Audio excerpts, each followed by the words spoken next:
What's up guys, Aroneous here with another Raid Shadow Legends video. In this video I'm going to be going over the new fusion that's going to be coming up soon and just kind of my thoughts on the fusion and if you should be going for her or not. So let's get into it. So as you know, this champion is going to be a new Dark Elf and I don't think she's actually in the game yet, which is, you know, kind of annoying because you can't see her yet. Alright guys, so in this little picture of Aroneous, who is the new champion, so I'm just going to move myself out of the way so you can see Aroneous at the bottom to the left of me or to the right of me, whatever you want to say. I don't know my lefts from my rights apparently. So Aroneous is going to be the new champion that's coming up soon, and she will be coming up this Thursday, and then it's going to go through the weekend. So make sure you guys are, a couple of pointers or tips and tricks is make sure you go into your bazaar and snag your energy now, snag your ancient shard, snag your book now, because in 1 week that is all going to reset. So you can grab it again next week on Friday or Saturday, well Saturday now, right? And that way you'll have even more energy during champion training events, during dungeon divers events, things like that. So you want to get yourself prepped and ready to go. So remember to go into your bazaar, grab your things now, and then go into the bazaar again later and then grab some more next week. And then another thing that a lot of people forget, and I tend to forget this a lot too now, you want to go into your clan and then you want to go to the clan quests. So you want to make sure that you're going here into your clan quests and pick up your elites or pick up your experts or basics, whichever the one that you can do the highest, right? So if you can only do basics, you're going to get 100 of the clan gold for each one. You can do up to 3 versus the elite, which you get 350 clan gold. And then hopefully, right now unfortunately we don't have energy available, it's the 3-star chickens, but the hope is that next week on Tuesday when it resets again, the item pool, maybe we'll get energy. So then you want to stock up on energy next week on Tuesday or Wednesday and then save that energy for the fusion or use it, and then hopefully if we get lucky again we'll get another energy refill in the item pool for the clan shop. So that's just a couple of tips there for you guys to lead into the fusion. So let's go over the kit real quick here. So Reaper's Due is the A1. Attacks one enemy 2 times, has a 50% chance to place up to 2 extra hits if the target is under a hex debuff. The chance to place each extra hit is calculated individually per hit. So that's kind of a cool ability. So 50% chance to place up to 2 extra hits, which is pretty cool. So each hit is a 50% chance rather than just doing 1 hit or 50% chance to do 2 hits. You get 2 chances of getting 50% of the chance to hit at least once extra. So if the first chance, it gives you basically 2 chances. So you'll be able to hopefully at least hit 1 extra time, right? So that's a nice little ability there. And then on the next one is attacks all enemies, 75% chance of placing a hex debuff and a 60% decreased defense debuff for 2 turns. That's pretty cool too. Books up to 100%, which is fantastic. So you can actually use her with that champion there that's in Knight's Revenant. So she's a Dark Elf and she is a Force Affinity. And then there's a Knight Revenant chick that you can get from grinding in the Doom Tower, and her name is Thea the Tomb Angel. So if you get Thea the Tomb Angel after grinding hard Doom Tower for however many days it takes you, however long it takes you, then you'll get a chance to pair her with Aroneous. And I think both of them would pair very well since Tia is also a Force champion as well. And then A3, Inexorable or Inexorable. I think of Inexorable when I say that. Is that even a word? I could be wrong. Inexorable End. Attacks all enemies, will ignore unkillable buffs and shield buffs if targets are under a hex debuff. So that's pretty cool. My only issue here is I have a feeling she's not going to be a very hard hitter. For some reason I just feel like this A3 is going to be weaker than we expect it to be, and if that's the case, she's going to be like half and half for a lot of people, especially people in the end game, right?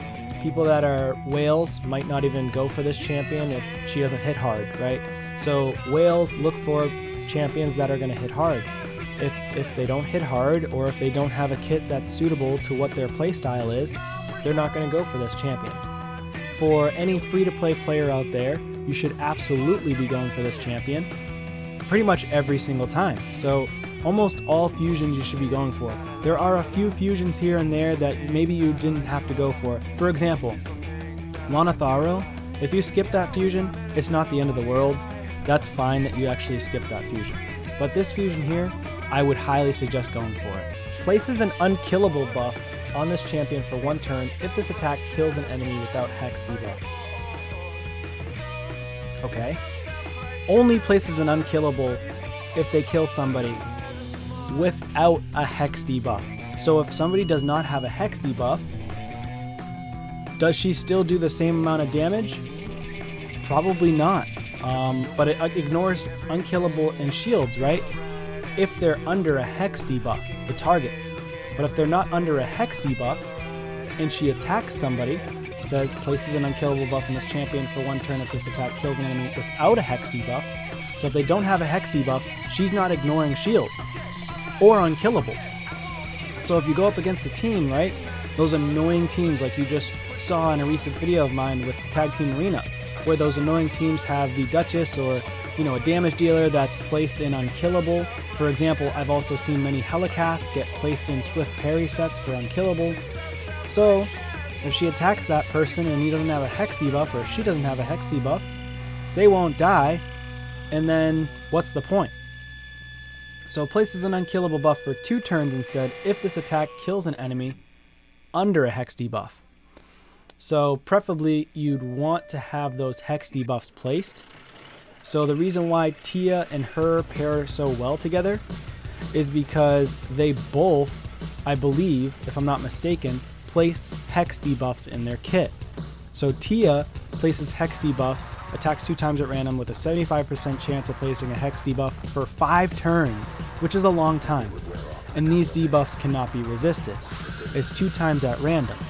So it's actually really nice that they pair well together. So if one person goes, like Tia, right, and then she goes, preferably you'd want to have like a whole Hex team at this point, right, with not just Tia and not just Marinix. You can actually use the other gentleman as well, who's also a Dark Elf, and that is Ruelle the Huntmaster, because Ruelle the Huntmaster also has Hex in his kit. So if you have all 3 of those champions, I mean, they're going to be insane wave clearers for 1. They would probably be halfway decent in Arena, and which is also crazy because this is probably the first team or group of Hex debuffers that you could possibly place. So you could have a whole team of Hexers on your Arena team. So that would be fantastic. And I don't think that there is any other way you can have that many Hexers other than Mithrala. Mithrala is also a great champion. So Mithrala is another Hexer. So you could have Mithrala, Tia, Ruelle the Huntmaster, and Marinix all on the same team. And that is a full Hex team. For the first time, like a full, usable, workable Hex team, because Mithrala is going to keep everybody alive. Mithrala is going to place shields. Mithrala is going to remove debuffs. Mithrala is going to help, like, for survivability, right? So if you put a whole Hex team, now, how good is this team going to be in all honesty? Probably not the craziest, but they might be annoying, right?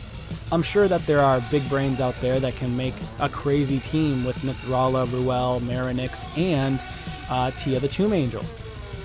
So think about it. It would be a pretty cool, fun to have Hex team. Obviously, they're not going to be like super OP.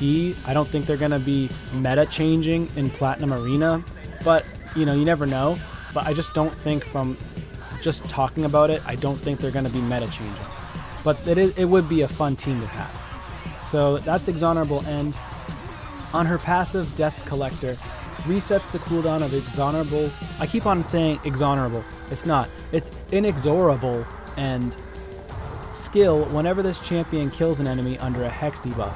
increases this champion's attack by 5% for each enemy under a hex debuff. So that's a good passive actually. She might do more damage. So she's going to do a lot more damage under hex debuffs, but a lot less damage if they don't have hex debuffs on them. So this skill, I'm just waiting to see what this skill does for damage. And if this skill does crazy damage, then 100% you should be going for this champion for the fusion. Anybody should be going for this champion. If this skill hits like a wet noodle, then maybe you don't go for this champion. I think that in all honesty, you should still go for her because she's a hexer and not a lot of people have hex champions that are early game.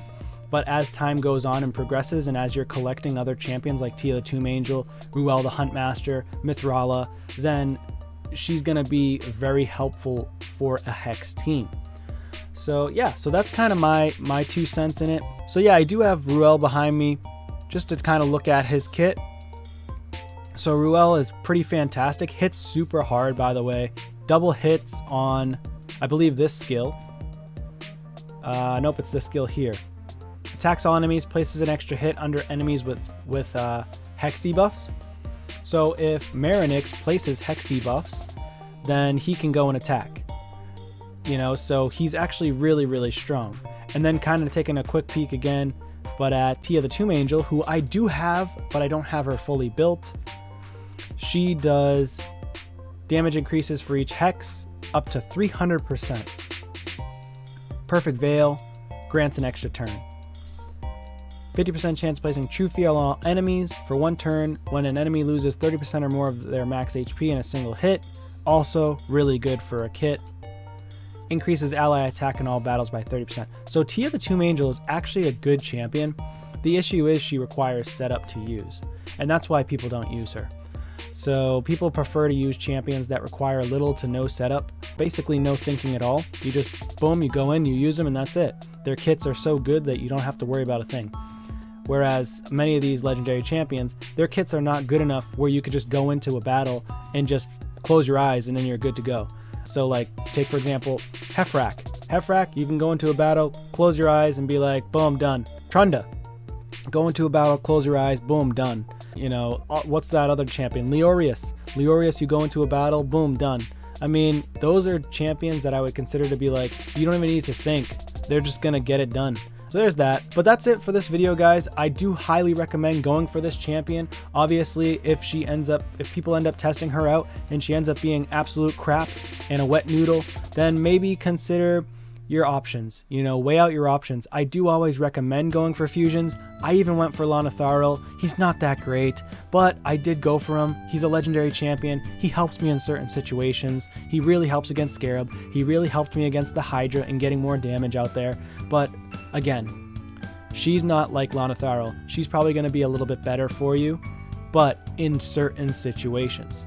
So again, that's going to be it for this one, guys. Thank you so much for watching. I appreciate it. Subscribe to the channel if you haven't already, and I'll see you on the next one. Peace.